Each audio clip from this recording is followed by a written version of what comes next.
യൂറോപ്പിന്റെ രാജകുമാരൻ മരുഭൂമിയിലേക്ക് വിമാനം കയറുമ്പോൾ ലോകം പരിഹസിച്ചു. അവിടെ ഫുട്ബോൾ വളരില്ലെന്ന് വിധിയെഴുതി.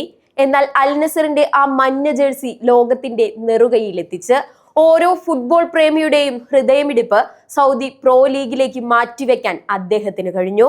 ബെൻസിമയും മാനയും ഫിലിക്സും ഒഴുകിയെത്തിയ ആ വഴി വെട്ടിക്കൊടുത്തത് മറ്റാരുമല്ല, ആഡംബരത്തിന്റെ അവസാന വാക്കായ റെഡ് സീയിലെ വില്ലകളോളം കോടികളുടെ ശമ്പളത്തെക്കാളും ആരാധകർ നെഞ്ചിലേറ്റിയത് ആ പോരാളിയുടെ വീര്യമാണ്. സൗദിയിലെ മരുഭൂമിയിൽ മരപ്പച്ച തീർത്ത, തോൽക്കാൻ മനസ്സില്ലാത്ത ഫുട്ബോൾ ലോകത്തിന്റെ ഒരേയൊരു ചക്രവർത്തി ക്രിസ്ത്യാനോ റൊണാൾഡോ. പക്ഷേ ഇപ്പോൾ പുറത്തു വരുന്ന വാർത്തകൾ ഏതൊരു ഫുട്ബോൾ ആരാധകന്റെയും നെഞ്ചു പിളർക്കുന്നതാണ്. പ്രാണനെ പോലെ സ്നേഹിച്ച അൽ നസറുമായി ഉടക്കി റൊണാൾഡോ പടിയിറങ്ങുന്നു എന്ന സൂചനകൾ സൗദിയിൽ നിന്ന് കേൾക്കുമ്പോൾ വിശ്വസിക്കാനാകുന്നില്ല. ആ മഞ്ഞ ജേഴ്സിയിൽ ഒരു കിരീടമെങ്കിലും അദ്ദേഹം ഉയർത്തുന്നത് കാണാൻ കാത്തിരിക്കുന്ന ദശലക്ഷക്കണക്കിന് ആരാധകർക്ക് ഇത് താങ്ങാനാവുന്നതിലും അപ്പുറമാണ്. ലോകത്തിന്റെ ആവേശം സൗദിയിലെത്തിച്ച ആ ഇതിഹാസം ഇത്ര പെട്ടെന്ന് ആ പടിവാതിക്കൽ നിന്ന് മടങ്ങുന്നത് കാണുക എന്നത് വലിയൊരു വിഷമം തന്നെയാണ്. സൗദിയിലെ പ്രമുഖ ക്ലബ്ബുകളുടെ ഉടമസ്ഥരായ PIF അൽ ഹിലാലിന് മാത്രം അനിവാര്യമായ പരിഗണന നൽകുന്നുവെന്നും അവർക്കായി ട്രാൻസ്ഫർ മാർക്കറ്റിൽ പണം ഒഴുക്കുന്നുവെന്നുമാണ് റൊണാൾഡോയുടെ പ്രധാന ആരോപണം.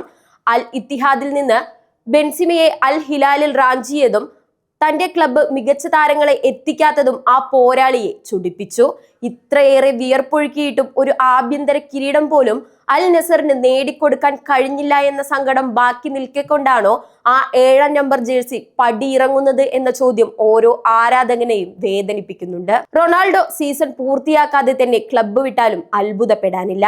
മെസ്സി നിറഞ്ഞാടുന്ന അമേരിക്കൻ ലീഗിൽ നിന്നോ തന്റെ തട്ടകമായ യൂറോപ്പിൽ നിന്നോ വിളിക്കുമ്പോൾ റൊണാൾഡോയുടെ മനസ്സിൽ മാറ്റത്തിന്റെ കാറ്റ് വീശി തുടങ്ങി എന്ന് വേണം കരുതാൻ. അങ്ങനെ സംഭവിച്ചാൽ ലോകം കൊതിക്കുന്ന മറ്റൊരു മെസ്സി റൊണാൾഡോ പോരാട്ടത്തിന് അമേരിക്കൻ മണ്ണ് സാക്ഷിയായേക്കും. തന്റെ നിലപാടുകളിൽ വിട്ടുവീഴ്ചയില്ലാത്ത ഈ പോരാളി പടിയിറങ്ങിയാൽ അത് സൗദി പ്രോ ലീഗിന് നികത്താനാവാത്ത നഷ്ടമായിരിക്കും. അതെ, കാലം മാറിയാലും കോലങ്ങൾ മാറിയാലും സൗദിയിലെ മരുഭൂമിയിൽ ആ പോർച്ചുഗീസ് പോരാളി വെട്ടിക്കൊടുത്ത വഴി ഫുട്ബോൾ ചരിത്രത്തിൽ എന്നും സുവർണാക്ഷരങ്ങളാൽ അടയാളപ്പെടുത്തും.